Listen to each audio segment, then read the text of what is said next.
morning. It's day 9 of our Lent readings, and today we're going to begin 1 Samuel and tomorrow 2 Samuel. But originally they would have been one book. When the Old Testament was translated into Greek in the 2nd or 3rd century, into what we call the Septuagint, it was divided into 2 halves, and that's what we've inherited in our Bibles. So we're going to start today with 1 Samuel, and tomorrow will be 2 Samuel. Now 1 Samuel begins with the birth of Samuel. He will become the last judge of Israel. It talks about his birth, how he was raised by the high priest, by Eli, and how he would go on to lead Israel. But Israel do not want judges any longer. They want a king like the other nations. Now in doing that, they're rejecting God's leadership. But they persist, and eventually God says yes to them. And Samuel's told to go and anoint Saul. Now Saul looks everything that Israel are dreaming of for a king. He's head and shoulders above everybody else.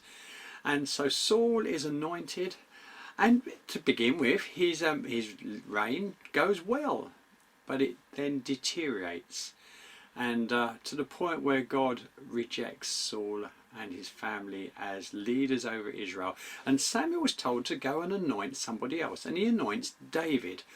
Now at that time David is a young man, and he'll have to wait a long while before he becomes king. He goes initially to serve in Saul's court. He goes as a musician, but then a battle occurs, and David joins the battle and defeats Goliath. And from that point on, David's popularity skyrockets, along with Saul's jealousy, and there's great tension between the two of them. But David doesn't force the issue. He waits until God's timing, and the book of 1 Samuel ends with Saul being killed in battle along with his sons, and that paves the way for David to become king. Now that's what 2 Samuel, which we'll see tomorrow, is where David takes over leading Israel. Now the passage I want to read today is a significant point in the history of Israel. It's where Israel demand a king, and God grants them that, but warns them at the same time. So we're going to read that from 1 Samuel chapter 8.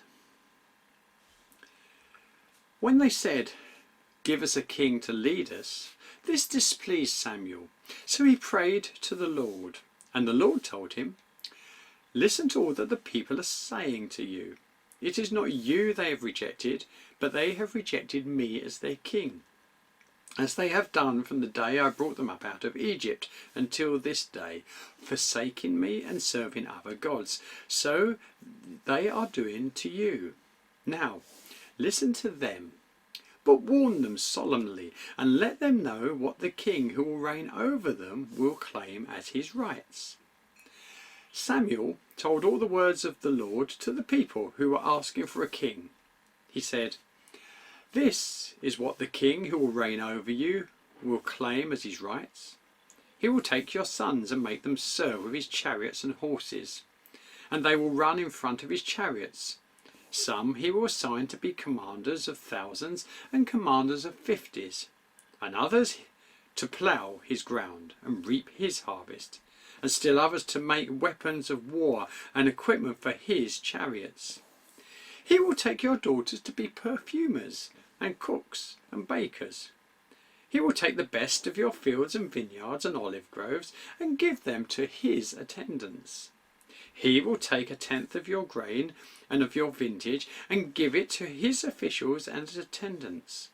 Your male and female servants and the best of your cattle and donkeys he will take for his own use. He will take 1/10 of your flocks, and you yourself will become slaves. When that day comes, you will cry out for relief from the king you have chosen, but the Lord will not answer you in that day." But the people refused to listen to Samuel. "No," they said, "we want a king over us. Then we will be like the other nations, and a king will lead us and go out before us as we fight our battles." When Samuel heard all that the people said, he repeated it before the Lord. The Lord answered, "Listen to them and give them a king." There's something to ponder there. If there's something you desperately desire and you've asked the Lord and the Lord has said no, and you've asked repeatedly and repeatedly, and eventually the Lord says yes, that may not be the blessing you hope for. Sometimes we reach the point where the Lord knows the only way we'll ever learn is have to go through the suffering of our own choices and all the consequences it brings.